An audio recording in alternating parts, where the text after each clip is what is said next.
box with 2 locks to contain her jewels.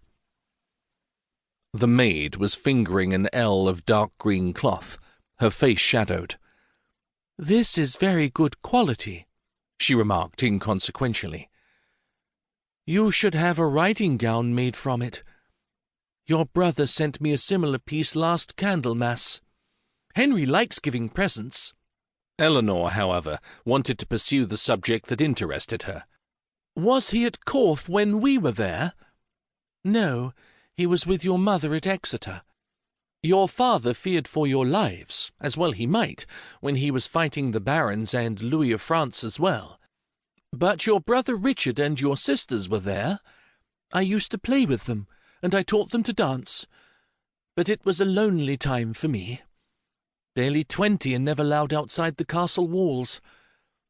Corfe is so high on its rock that I could see the sea through a gap in the hills, and I used to sit there looking at it, and wondering if I would ever see my own Brittany again, which I never did." "You think my father was cruel? Everyone seems to have hated him." "Yes, he was cruel," the maid said, but the years had taken the edge from her bitterness. "He slew my brother Arthur. Henry says no one ever knew for certain." The maid laughed with sudden sharpness. "My dear child, one thing you must learn is never to run from the truth, however hard it may be. King John murdered Arthur, or his minions did, in Rouen Castle.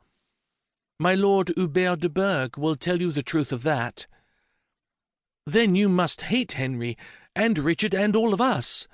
Hate you? You were not responsible, and you are not in the least like your father, except—" A little smile crept into the princess's eyes. "Perhaps you have something of his pride. You were a mere babe when he died." Eleanor nodded.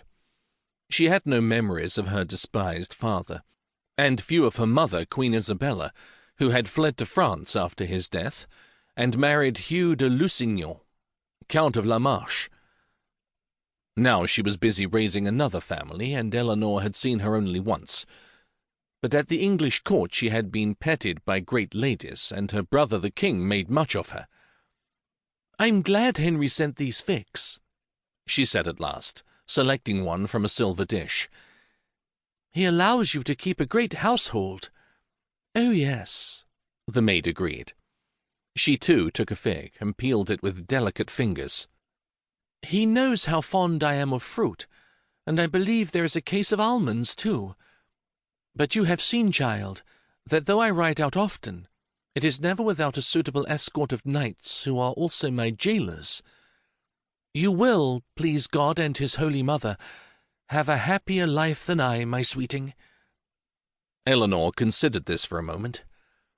"I suppose I shall be happy with my Lord of Pembroke. I have seen so little of him since our wedding.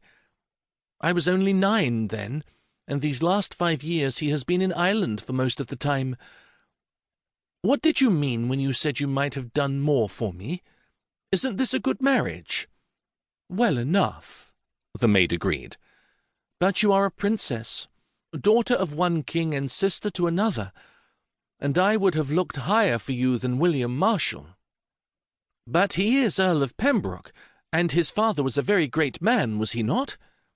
"Oh, William Marshal was perhaps the best knight who ever lived," the maid agreed. "My uncles all cared greatly for him, and I'm sure his eldest son is as good a man in many ways. But I would have chosen royal blood for you as for your sisters. However, the thing was done 5 years ago, so there is no point in repining. Are you afraid of him because he is so much older than you?" "I don't know." Eleanor kept her head turned away. "My Lord William is so big and so important. The few times I have seen him, he has treated me as a child, and now he is to be your husband in more than name, eh? My dear, I can tell you little about marriage, and I have never taken a lover, for that would have delivered me into my enemy's hands. But I remember William's mother. She married his father when she was no more than 16, barely 2 years older than you,